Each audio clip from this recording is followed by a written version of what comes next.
This is the Underground Flow Stay Underground Docuseries. My name is Journey from Underground Flow. And I'm C. Hi. This is Skywalker. And this is Leia. Our episode is called Quaran-TEAM. So the reason why it's called Quaran-TEAM is because we realized that throughout this whole pandemic, it's literally just been us and the dogs, of course. But we had to support each other, lean on each other, and we had to go through a lot of struggles and a lot of ups and downs to get to this point where we are now. Our quarantine story really began in February of 2020. On February 17th, I did my last show with Java Walking Set Dreams at MGM Grand. We had been running the show for 4 years. We just hit our 2000th show there on that venue, but we were also really excited because we were about to start rehearsals for the brand new show, Timeless. Although a lot of blood and sweat and tears and injuries and silly moments have happened in that stage, we were also really excited to move on. Rehearsals started and we were really busy for the first solid week, but then afterwards I had a lot of downtime because there was an opening show cast who was going to really start opening the show so that we could learn the choreography and take a break from doing the show for so long. And throughout that time, I believe C actually went on a cruise. Yeah, so in the beginning of March, it was one of my friend's 30th, so we decided to go. I was telling him, hey, we should go and all that, but he decided to stay because of the rehearsals and stuff. And then actually when I got back, it was the... soft opening. Yeah. It was a soft opening of Timeless. The show was amazing and it was worth all the stress, all the sacrifice. The theater has been changed, the stage has been changed, like way more costumes, the music selection is so different, custom music. Man, the choreography is crazy. I think if and when the show comes back, it's a must go, it's a must see if you're in Las Vegas. I promise you will not be disappointed. But sadly, on March 15th, that's when the stay home order really started happening and the strip shut down.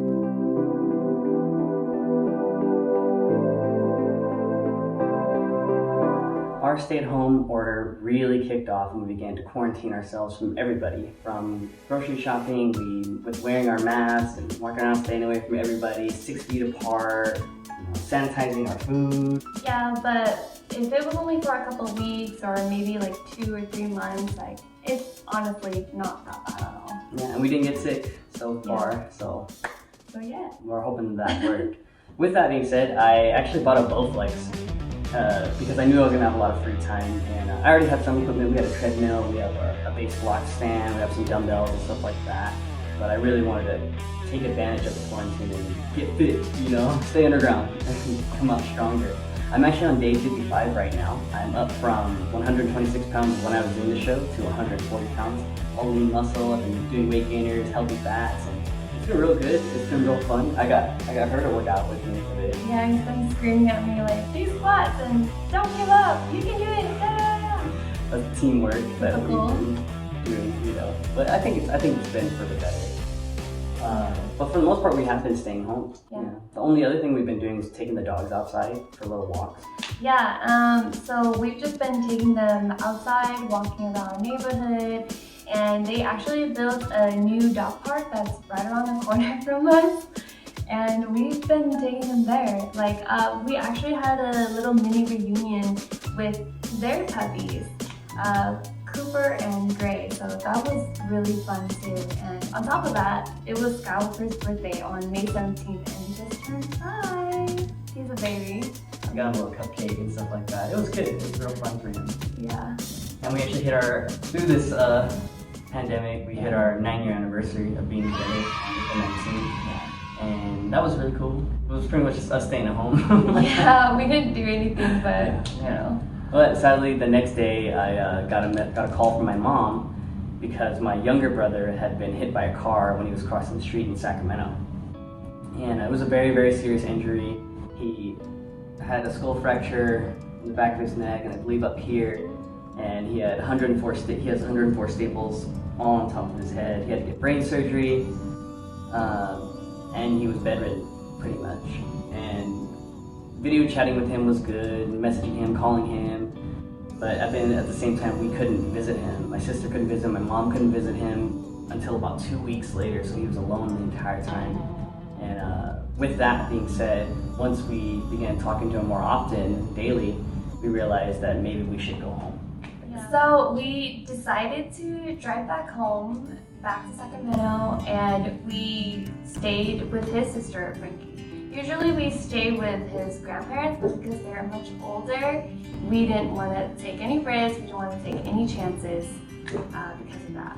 On top of it, we took the dogs with us because they make us feel safe and they make us feel like at home.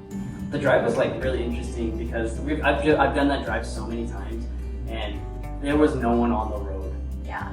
It felt like we were like living in the 50s or something, driving on Route 66, no cars, you know, it's very interesting. Even like getting to the normal places where we get fast food was like sad because that whole process was different. We hadn't really gotten fast food at all. And getting fast food was like, oh, like, here's my card, oh, give me your food, you know, but it was still okay, you know, and the dogs got to eat some fries. But yeah, we made it to Sacramento, and I still kept my workouts, it don't matter, you know. I still gotta do it, still gotta stay fit, you know, still hit my days, still hit my goals and stuff like that. That was an interesting process to like, even though like, we were going through all the things we were going through with this pandemic stress and everything like that, I was like, I still stuck to my fitness and so I'm proud of that. But once we got into Sacramento, we actually visited Dave, and that was very, very hard for me. But also good because I need to see him again ever since the funeral. Got to have the dogs say hi to him again. That was nice because they got to meet our dogs and everything. So I feel like he knew we were there, no matter what. I miss him a lot, and I'm still really, really sad about it.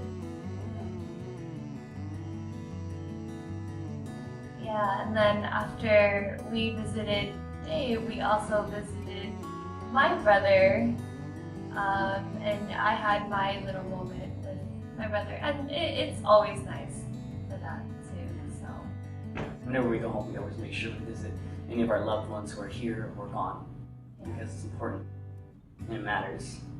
But we also went and saw my grandparents, which is great. You know, that's a great uplifting story. And we visited my little brother, of course. You know, we went to out in Placer County and saw him because he's staying with my mom. He actually got released from the hospital, thank God. You know, when we got there, we got to like do that weird COVID thing. But he seems like he's doing better. He's walking. You know, he had staples in his head, but they're getting removed in a little bit, so that's great.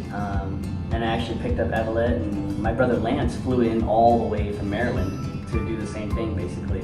So we had a big family reunion for me. I haven't seen my brother Lance, my brother Chris, my sister Frankie all together in like 8-9 years. So that was great. And then we also went to my grandparents' house. yeah, and we had a really nice barbecue out there. We were just swimming the whole time, and I believe it was the hottest day in Sacramento too. Oh, well, for that week, but that was like the cherry on top of all of that. Yeah, having the dogs, all the dogs together, and having Evelette there with my family was great. And we just stayed with my grandparents. We just stayed outside pretty much, and wore masks anytime we go to the bathroom, stuff like that. That was weird, but whatever. You know, we saw them. You know. Yeah. And then. With that being said, once we were in Sacramento, I had the conversation with her mother to actually have Evelette come stay with me in Vegas. It was Evelette's idea. She wanted to come stay with us. She hadn't been with me in Vegas at least, staying with me for about 4 years now.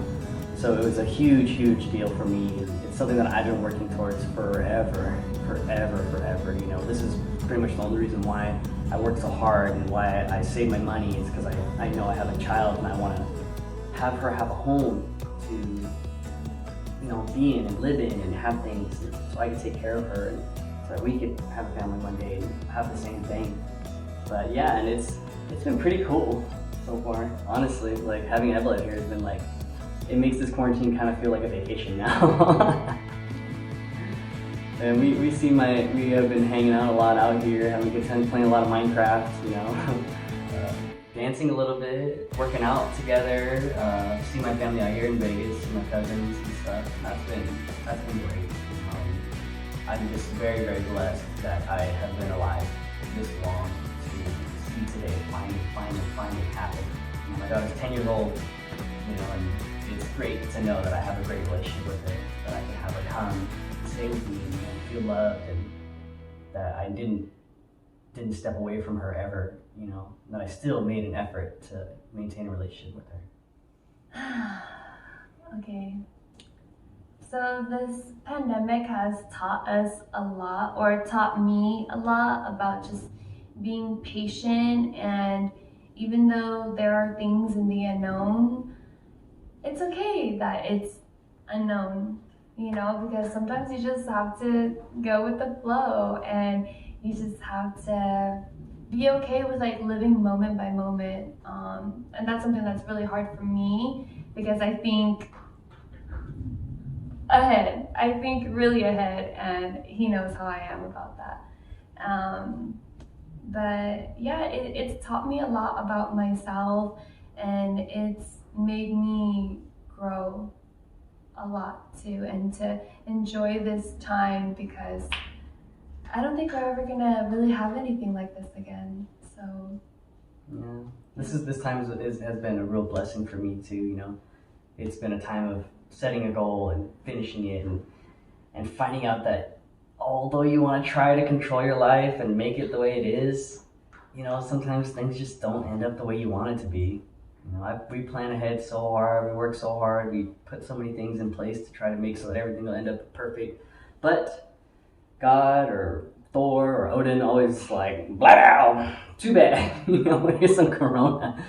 But we've weathered this pretty well, and I hope everyone else has, and I hope you enjoyed watching our video, and thanks. Yeah. And remember to stay underground. What does it mean to be underground? It means you gotta be free to be underground.